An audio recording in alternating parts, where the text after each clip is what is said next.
जब मैं ऑफिस से थक कर घर पहुंचा, उस समय मैंने सीमा को तैयार खड़ा देखा। उसने गुलाबी रंग की ही खूबसूरत ड्रेस पहना हुआ था। उसे देखते ही मेरी सारी थकान दूर हो गई। लेकिन जैसे ही उसने कहा कि उसे अपने मायके जाना है और वह इसलिए तैयार हुई है, तो मेरा सारा मूड ऑफ हो गया। देखो सीमा, तुम कल चली जाना, मैं आज बहुत थक गया हूँ। मैंने उसे टालने की कोशिश की, लेकिन वह अपनी जिद पर अड़ी रही। नहीं अक्षय, मुझे माँ की बहुत याद आ रही है, प्लीज़ आप मुझे छोड़कर आ जाएं। उसकी बात सुनकर मैंने हाँ कह दिया। हमारी शादी को अभी 1 महीना ही हुआ था और वह लगभग हर हफ्ते ही मायके जाया करती थी। फिर भी उसका दिल नहीं भरता था, लेकिन मैं क्या करता। मुझे सीमा से बेइंतहा मोहब्बत जो हो गई थी, इसलिए उसकी किसी भी बात को टालना मुश्किल हो जाता था। मजबूरन मैंने उसे थोड़ा इंतज़ार करने को कहा और फ्रेश होकर उसे मायके पहुंचा कर आ गया। उसने कहा था कि रात को मैं उसे लेने आ जाऊं। मैं जल्दी से वापस लौटा क्योंकि मैं बहुत थका हुआ था और आज मेरी तबीयत भी कुछ ठीक नहीं लग रही थी। लेकिन मैं सीमा को इस बारे में नहीं कह पाया। मैंने जैसे ही अपने गेट के सामने अपने कार को रोका, अचानक मेरी नज़र मेरे पड़ोसी के घर के तरफ गई, तो मुझे आश्चर्य का बड़ा झटका लगा क्योंकि उनकी छत पर एक ड्रेस लटक रही थी। हूबहू वही ड्रेस मैंने अभी अभी सीमा को पहने हुए देखा था। बिल्कुल वही रंग, वही प्रिंट। में काफ़ी देर तक उसे देखता रहा। कैसा अजीब इत्तेफाक है, मैंने मन ही मन सोचा कि हो सकता है सीमा और भाभी ने एक साथ ही शॉपिंग की हो, इसलिए एक जैसा एक ड्रेस हो। मैं उन्हें ख्यालों में खोया हुआ था और जैसे ही चौकीदार ने गेट खोला, मैं कार अंदर ले गया। मैंने नौकर को कहा कि कोई डिस्टर्ब ना करे, थोड़ी देर आराम करने वाला हूँ। उस दिन मैंने इस बारे में ज़्यादा नहीं सोचा क्योंकि ऐसे इत्तेफाक होते रहते हैं। मैं रात को सीमा को वापस लेकर आया था, लेकिन मैं उसे ये बात बताना भूल गया कि यही ड्रेस हमारे पड़ोस वाली भाभी के पास भी है। लेकिन 2 महीने बाद मेरे हैरानी की इंतहा न रही जब सीमा ने मुझे बताया कि वह अपने मायके जाना चाहती है क्योंकि माँ की तबीयत ठीक नहीं है। इस वक्त वो नीले रंग के बेहद ही खूबसूरत ड्रेस में थी। मैंने उसकी तरफ प्यार भरी नज़रों से देखा। वह आज भी बहुत खूबसूरत लग रही थी। थोड़ी देर बाद मैंने उसे उसके मायके पहुंचा दिया, लेकिन जैसे ही मैं घर पहुंचा तो दंग रह गया क्योंकि मेरे पड़ोसी के टेरेस पर आज भी वही ड्रेस लटक रहा था जो सीमा ने मायके जाते समय पहना हुआ था। ऐसे कैसे हो सकता था, मुझे बहुत अजीब सा लगा। लेकिन इस बार भी मैंने इसे सिर्फ एक इत्तेफाक समझ और अपने काम पर लग गया। लेकिन अब तीसरी बार ऐसा हुआ तो मेरी सोच सच में बदल गई। कहीं ऐसा तो नहीं कि सीमा मायके का बोलकर मेरे पड़ोसी के घर जाया करती हो। लेकिन ऐसा कैसे हो सकता है, मैं खुद उसे अभी अभी मायके छोड़कर आया था और उसका मायका काफ़ी दूरी पर था।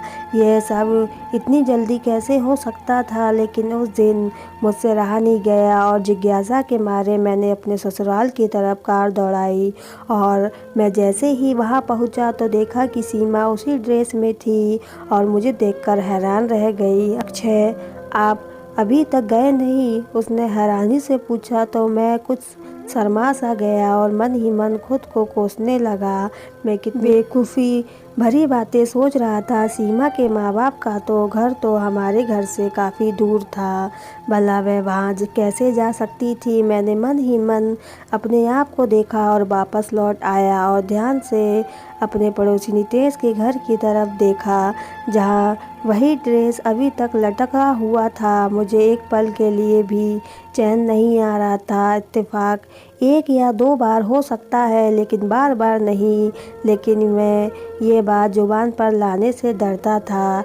अभी मेरी शादी को दिन ही कितने हुए थे और सीमा को मेरी बात से कितनी तकलीफ़ हो सकती थी, यह सोचकर मैं चुप हो गया। मुझे वह दिन याद आ रहा था जिस दिन मेरी शादी हुई थी और मैं सीमा को दुल्हन बनाकर घर ले आया था। उस दिन मेरा पड़ोसी नितेश मेरे घर पर बधाई देने आया था और उसने माफ़ी मांगी कि वह शादी में नहीं आ सका क्योंकि आज उसकी शादी थी। उसके बाद सुनकर मुझे उस पर आश्चर्य हुआ। सच में मैंने मुस्कुराकर उसे गले लगाकर बधाई दी और उसने लाए हुए मिठाई के डिब्बे में से एक लड्डू निकाल कर ज़बरदस्ती मुझे खिलाया। वह बहुत खुश लग रहा था अपनी शादी से। खैर खुश तो मैं भी बहुत था। मेरी भी लव कम अरेंज मैरिज थी। सीमा से जब मैं पहली बार मिला था उसी वक्त उसे दिल दे बैठा था। वह मेरी सेक्रेटरी से मिलने मेरे ऑफिस आई थी। वह मेरी सेक्रेटरी मालती की दोस्त थी और उन दोनों को शॉपिंग के बाद एक साथ लंच पर जाना था, जिसके लिए मालती ने मुझसे पहले ही छुट्टी ले ली थी। संयोग से उसी वक्त मुझे किसी काम से बाहर जाना था। जैसे ही मैं अपने केबिन से निकला तो सीधा सीमा के ऊपर मेरी नज़र पड़ी और फिर मैंने उसे देखा और देखता ही रह गया। इस तरह मुझे अपनी और देखता पाकर थोड़ी देर के लिए असहज महसूस करने लगी और मैंने जल्दी से अपनी नज़रों का रुख मोड़ दिया। मैं ना चाहते हुए भी वहाँ से निकल आया और जैसे ही मैंने पीछे मुड़कर देखा वह दोनों मेरे पीछे ही बातें करते हुए निकली थी। सीमा मालती की किसी बात पर खिलखिलाकर हंस दी थी और उसके लंबे बाल हवा में लहराते हुए उसके चेहरे पर आ गए थे, जिन्हें वह बार बार पीछे कर रही थी। मैंने मौका देखकर मालती से कहा कि अगर वह चाहे तो मैं उन्हें लिफ्ट दे सकता हूँ क्योंकि मुझे भी उसी तरफ ही जाना है। मैंने झूठ बोला, लेकिन मुझे उस तरफ नहीं जाना था जिस तरफ उनका प्रोग्राम था, मगर दिल के हाथों से मजबूर होकर मैंने उनसे कहा था। मेरी बात पर मालती बहुत खुश हुई और सीमा का हाथ पकड़कर बैठ गई, लेकिन सीमा झिझकते हुए बैठी थी। मेरा दिल जैसे हवाओं में उड़ने लगा था। मिरर में से मैं उसे देख रहा था और मैंने उसी दिन ही फैसला कर लिया था कि अपना जीवन साथी सिर्फ और सिर्फ सीमा को ही बनाऊंगा।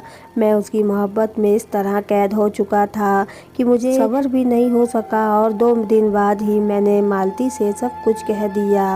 वह मेरी बात सुनकर बहुत खुश हो गई और उसी ने बताया कि सीमा एक लो मिडिल क्लास फैमिली से ताल्लुक़ रखती है। छोटी से नौकरी करके अपने माँ बाप की और अपने छोटे भाई बहन की देखभाल करती है। मालती, मुझे उसके बैकग्राउंड से कोई मतलब नहीं है, बस मुझे वह पसंद है। आप मुझे बताएं कि मैं कब उनके घर जा सकता हूँ। मैंने पूछा तो उसने मुझे जल्दी ही बताने का वादा किया और कुछ दिनों के बाद मैं अपने माँ को लेकर उनके घर चला गया, जहाँ हमारे बड़े अच्छे से स्वागत किया गया और पहली ही मुलाकात में रिश्ता मंजूर कर लिया गया। मेरी खुशी का तो कोई ठिकाना ही नहीं रहा था। माँ भी तैयारी में जुट गई थी क्योंकि वह मेरे साथ नहीं रहती थी। उनका अपने घर के सिवा कहीं दिल नहीं लगता था, जबकि मैं जॉब की वजह से मुंबई में रहता था, जहाँ एक बहुत बड़ी कंपनी ने मुझे एक बड़ी पोस्ट पर रखा था और ये बंगला कार सब उन्हीं की तरफ से था। मुझे बहुत अच्छा पैकेज दिया जाता था और बोनस वगैरह भी मिलता था और कभी कभी देश से बाहर जाना होता था तो कंपनी और ज़्यादा पैसे देती। मैं अपने जॉब और लाइफ स्टाइल से बहुत संतुष्ट था और जब से सीमा मेरी ज़िंदगी में आई थी तब से तो लगता था कोई कमी नहीं थी। ज़िंदगी में हर वक्त भगवान का शुक्रिया अदा करता था। वह भी मेरा बहुत ख्याल रखा करती थी और वह हर तरह से एक बेहतरीन लाइफ पार्टनर साबित हुई थी। लेकिन जब से ये ड्रेस वाला सिलसिला शुरू हो गया था मेरी तो रातों की नींद हराम हो गई थी। अब तो मैं सीमा से बात भी नहीं कर पाता था। वह जब भी मायके जाने कहती तो मुझे बहुत गुस्सा आता था। एक दिन तो मैं चिल्ला उठा, सारा दिन माँ के घर पर जाने का सोचती रहती हो, तुम एक बार भी नहीं सोचती कि मैं क्या चाहता हूँ। मेरी आवाज़ तेज़ हो गई थी, जिसे सुनकर वह डर गई। क्या हुआ अक्षय, मुझसे कोई गलती हुई है क्या? वह अचानक से रोने लगी और उसके खूबसूरत चेहरे पर डर के निशान थे, जैसे उसने कोई भूत देख लिया हो। मेरा दिल उसे इस तरह देखकर पिघल गया और मैंने अपने इस रवैये के लिए उससे माफ़ी मांगी और कुछ ही देर बाद मैं उसे मायके छोड़कर आ गया। लेकिन लौटते समय वही ड्रेस मुझे नितेश के घर पर लटका हुआ दिखाई दिया। मुझे डर लगने लगा था। मैंने अपनी कनपट्टियों को दबाना शुरू कर दिया था। ऐसा लग रहा था जैसे कोई मेरे सिर पर हथौड़े बरसा रहा हो।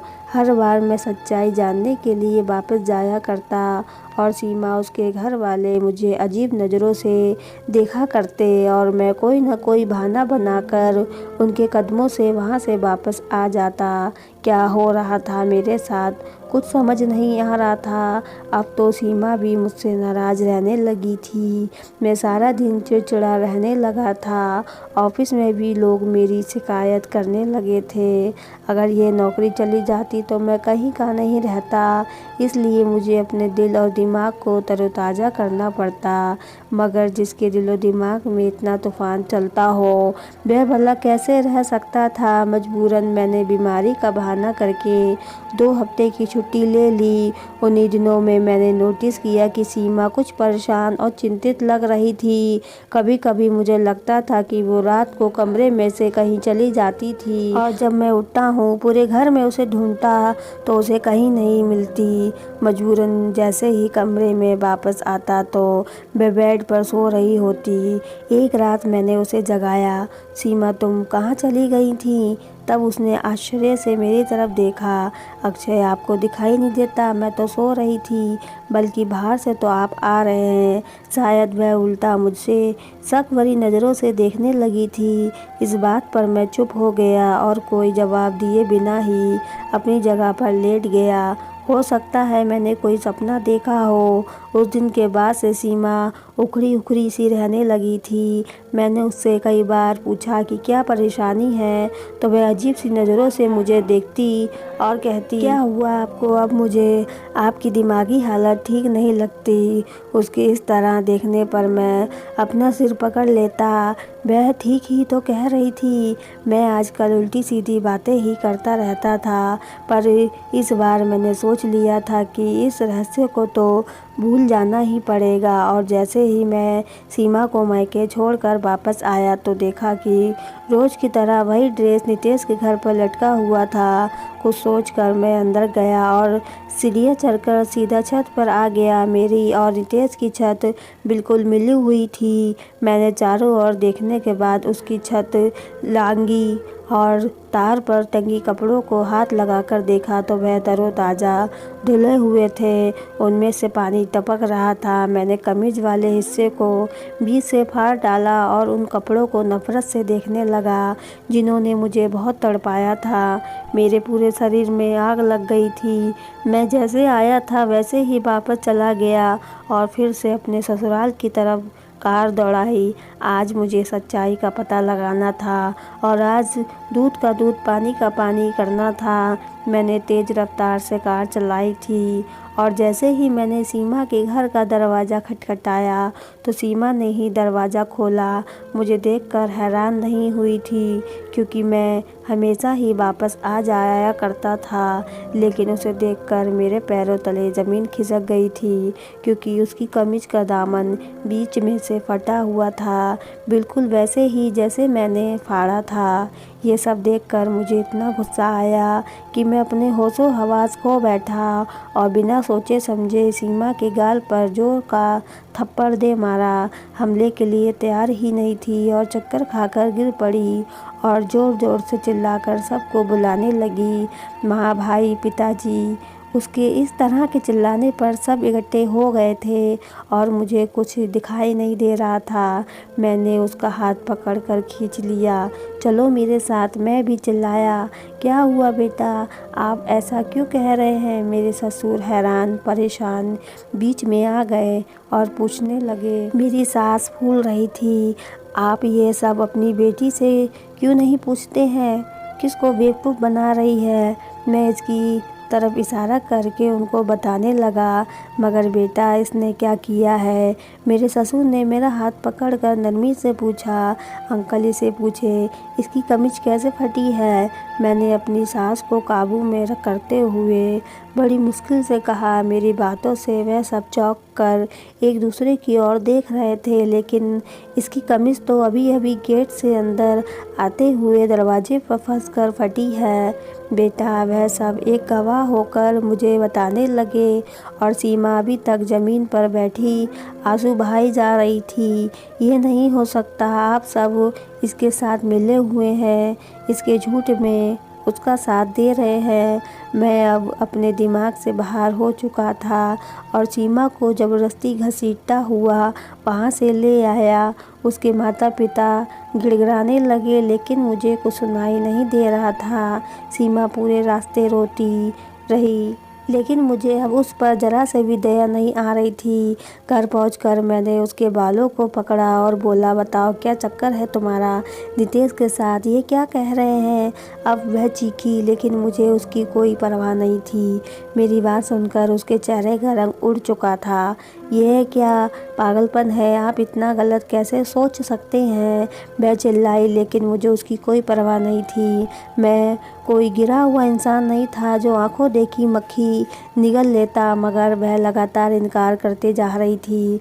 मेरे गुस्से से बुरा हाल था। मैंने उसे कहा, अगर वह सच बता देगी तो मैं उसे कुछ नहीं कहूँगा, बस वो एक बार अपनी बात मान ले। मुझे लग रहा था कि मेरा दिमाग की नसें फट जाएंगी और तभी अचानक मैंने देखा कि पुलिस वहाँ पहुँच गई थी। उनमें से एक महिला कांस्टेबल ने आते ही सीमा को मेरे हाथों से छुड़ाया और उसे सोफे पर बिठा दिया। उसका बयान लेने लगी, जबकि मुझे हथकड़ी पहना दी गई थी। ये सब क्या है, मैं चिल्लाया। यह तो बेटा आपको थाने में चलकर पता चल जाएगा।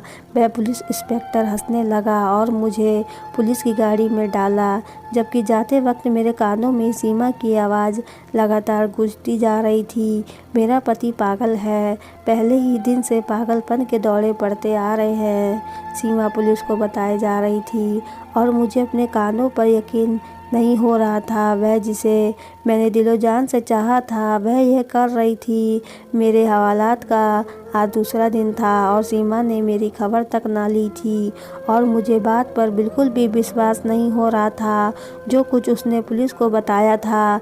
मैं एक दिमागी मरीज हूँ और मुझे पागलपन के दौरे पड़ते हैं, तब मैं उस पर जुल्म करता हूँ। उसका यह कहना था कि उसने ये बात अपने माता पिता को कभी नहीं बताई, लेकिन उस दिन उन्होंने अपनी आंखों से सब कुछ देख लिया था। लेकिन सबसे चौंकाने वाली बात यह थी कि उस रात पुलिस को नितेश ने कॉल किया था, जो मेरा पड़ोसी था और जिसकी वजह से ये सारा सिलसिला शुरू हुआ था। मुझ पर आश्चर्य के बाहर से बाहर हो रहे थे। सब क्या था, मुझे कुछ समझ नहीं आ रहा था। सीमा ने मेरे खिलाफ केस फाइल कर दिया और ना जाने क्या क्या आरोप लगाए मुझ पर। मेरे माता पिता बहुत कोशिश कर रहे थे, लेकिन मेरी जमानत नहीं हो पा रही थी। मामले के अनुसार मेरा मेडिकल चेकअप होना था और रिपोर्ट आने के बाद ही मेरा जमानत हो सकती थी। 2 दिन बाद जब मनोचिकित्सक ने मुझसे सवाल पूछे तो मैंने उनको सारा किस्सा सुना दिया, जिसे सुनकर वह भी मुझे ऐसी नज़रों से देखने लगे जैसे मैं कोई पागल हूँ। और उनके इस तरह देखने पर मुझे अचानक गुस्सा आ गया। आपको क्या लगता है मैं पागल हूँ, मैंने गुस्से में आकर पूछा तो मुझे समझाने लगे, देखिए मिस्टर अक्षय, आप जो किस्सा बता रहे हैं वह नामुमकिन सी बात है। इत्तेफाक 1 या 2 बार हो सकता है, लेकिन बार बार नहीं। आराम से कह रहा था, बल्कि मेरी सांसें बढ़ने लगी थी। डॉक्टर साहब, यही तो मैं समझा रहा हूँ। मैं अब अपने आप पर काबू नहीं रख पा रहा था और डॉक्टर ने मेरी हाँ में हाँ मिलाकर मुझे खामोश कर दिया था, जबकि अपनी रिपोर्ट में उन्होंने मुझे एक मानसिक रोगी ही लिख दिया था, जिसके परिणाम स्वरूप जज ने मुझे 2 महीने के लिए मेंटल हॉस्पिटल में भेज दिया। मैं चीखता रहा, चिल्लाता रहा, मैं पागल नहीं हूँ, लेकिन वहाँ किसी को कोई फ़र्क नहीं पड़ा। सब लोग मुझे तरस भरी निगाहों से देखे जा रहे थे। मुझे अस्पताल में हर जगह यही सुनना पड़ा, बेचारा कितना सुंदर नौजवान है, देखो ना जाने क्या सदमा लगा कि अपने होश खो बैठा है। एक नर्स ने मुझे देखकर दूसरी से कहा, जबकि मैं सचमुच पागलों की तरह बुद्धू बना बैठा था। इन 2 महीनों में मेरे साथ जो कुछ भी हुआ था वह मेरी समझ से परे था। शायद मैं सचमुच पागल हो चुका था। मुझे पागलपन में 1 हफ्ता हो चुका था। अब मुझसे कोई मिलने आया। मैं मुलाकात वाली जगह पर पहुंचा तो वहां नितेश और सीमा को देखकर मुझे जोर का झटका लगा। तुम दोनों एक। मैं बस इतना ही कह सका था। हाँ, हम दोनों साथ में इसलिए आए हैं ताकि तुम्हें तुम्हारी गलती बता सकें। वह मुस्कुराया। तुम्हें रोशनी याद है? अचानक उसने पूछा। कौन रोशनी? मैंने आश्चर्य से कहा था। तुम्हें कैसे याद होगी भला, क्योंकि तुमने कॉलेज से लेकर यूनिवर्सिटी तक न जाने कितनी लड़कियों को एक के जाल में फंसाया होगा, जिसमें एक लड़की रोशनी थी जो कि मेरी छोटी बहन थी और वह दूसरी लड़कियों से बहुत अलग थी। बहुत नरम दिल थी। वह तुम्हारे टाइम पास को सच्ची मोहब्बत समझ बैठी थी और तुमने उससे शादी करने से इनकार कर दिया। तुम उसे अपना सिर्फ दोस्त समझते थे और कुछ नहीं। तब उस मासूम लड़की ने छत से कूदकर अपनी जान देने की कोशिश की थी, जिसमें वह तो बच गई लेकिन हमेशा हमेशा के लिए अपाहिज हो गई और अब तक वह दवा के सहारे ही जिंदा है। मैं जब भी अपनी बहन को इस हालत में देखता था तब मुझे उस आदमी से सख्त नफरत महसूस होती थी। फिर एक दिन मुझे रोशनी की डायरी मिल गई जिसमें उसने तुम्हारे बारे में सब कुछ लिखा था और उसी दिन मैंने तुमसे बदला लेने का फैसला किया। मैं तुम्हें बर्बाद कर देना चाहता था। सबसे पहले तो मैंने तुम्हारे घर के बगल में घर खरीद लिया। सीमा जो मेरे ही ऑफिस में काम किया करती थी, उसकी छोटी सी जॉब थी। बड़ी मुश्किल से उसके घर का खर्चा चलता था, लेकिन यह बहुत खूबसूरत थी, इसलिए मैंने सीमा को एक बड़ी रकम के बदले में ये सब नाटक करने को कहा था और मेरी खुशी का ठिकाना ना रहा था। जब तुमने सीमा को पहले ही नज़र में पसंद कर लिया था, मुझे पता था कि तुम सीमा जैसी खूबसूरत लड़की को कभी इग्नोर नहीं कर सकते हो और तुमने सीमा से शादी कर ली। फिर मैंने जो प्लान बनाया था उसको अंजाम देना शुरू कर दिया। पहले तो तुमने कई दिन तक मेरे घर की तरफ नहीं देखा, मगर एक दिन तुम्हारी भटकती हुई नज़र मेरे छत पर पड़ ही गई, जो तुम्हारी बर्बादी का कारण बनी। और यही नहीं, मैंने सीमा को कुछ ऐसी दवाइयाँ भी दी थी जिससे तुम अपना होश खो बैठो और तुम्हें गुस्सा आता रहे ताकि हर कोई तुमको पागल समझे। ये सब बताते हुए वह बहुत खुश लग रहा था। उसके होठों पर बड़ी हंसी थी जबकि सीमा खामोश खड़ी थी। मुझे धीरे धीरे सब कुछ याद आने लगा था। अब मुझे गुस्सा नहीं आया करता था क्योंकि मैं एक नरम स्वभाव का बंदा था और ये सब नितेश की दवाइयों की चमत्कार था, जबकि मुझे यहाँ शांत रहने की दवाई दी जाती थी। अब मुझे पागलपन के दौरे नहीं पड़ते थे और आज भी मैं पूरे होशो हवास में था। मैंने बड़ी मुश्किल से अपना मुंह खोला और बोला, रोशनी के साथ जो कुछ हुआ उसका मुझे बहुत अफसोस है, लेकिन तुमने बहुत बड़ी भूल कर दी। रोशनी और मैं एक ही क्लास में थे, लेकिन वह जिसे चाहती थी वह हमसे सीनियर था। मेरी तो उससे कभी हाय हेलो भी नहीं हुई थी।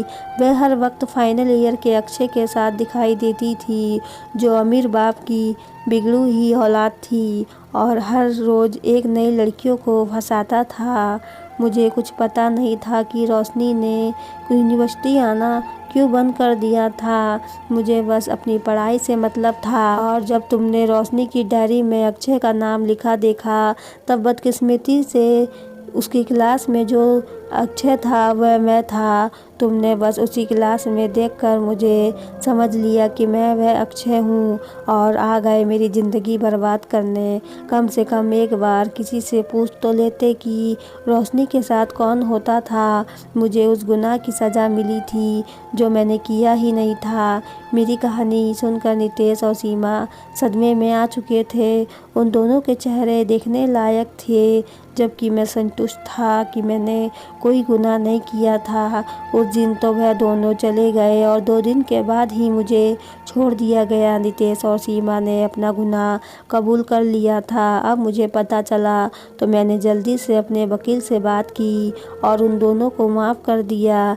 मैं जानता था उन्होंने अपराध किया था, लेकिन सीमा ने गरीबी से तंग आकर ये ऑफ़र कबूल किया था। वह अपने बीमार पिता की दवाइयों का घर का खर्चा पूरा नहीं कर पा रही थी और नितेश ने बदले की आग में ये सब किया था। मैं अपने घर वापस लौट चुका था, लेकिन मैं चौंक गया जब वहाँ मैंने सीमा को मेरा इंतज़ार करते पाया। सीमा, तुम यहाँ आ गए। मैं आपकी गुनहगार हूँ, मुझे माफ़ कर दो और अगर तुम्हारे दिल में मेरे लिए थोड़ी सी भी जगह है तो मुझे अपने जीवन से मत निकाल देना। मुझे आपसे मोहब्बत हो गई है। अब आप जैसा इंसान मैंने आज तक मेरी ज़िंदगी में कभी नहीं देखा। मैं आपको बिल्कुल खोना नहीं चाहती। वह सिसकते हुए मेरे कदमों में गिर गई थी। उसका पूरा शरीर काँप रहा था। मैं उससे नफ़रत की कोशिश करता, लेकिन यह दिल उसके एक आंसू से ही पिघल चुका था। वह मेरी महबूबा थी। मैंने उसके कंधों को पकड़कर उसे उठाया और उसके आंसू पोंछे कि अगर तुम अपने किए पर शर्मिंदा हो तो मैं तुम्हें माफ़ करता हूँ, मगर ये याद रखना कि मैं भी एक इंसान हूँ, शायद बार बार माफ़ ना कर सकूँ। मेरी बातों पर वह फूट फूट कर रोने लगी और मैंने दिल में ये सोचा कि ये पछतावे के आंसू है। इसका मतलब कि सीमा को सच में मुझसे मोहब्बत हो गई थी। मैंने भगवान का शुक्रिया अदा किया जिससे मेरा मान और सम्मान वापस मिला दिया, वरना एक गलतफहमी के आधार पर मेरी पूरी ज़िंदगी तबाह होने जा रही थी। इसलिए बड़े बुजुर्गों ने कहते हैं कि कोई भी कार्य सोच समझ कर लेना चाहिए। तो भाइयों और बहनों, आपको मेरी कहानी पसंद आई हो तो वीडियो को लाइक, चैनल को सब्सक्राइब करना ना भूलें। पूरी कहानी सुनने के लिए आपका बहुत बहुत धन्यवाद। फिर मिलेंगे एक नई कहानी के साथ। Please like, share and subscribe. Thanks for watching.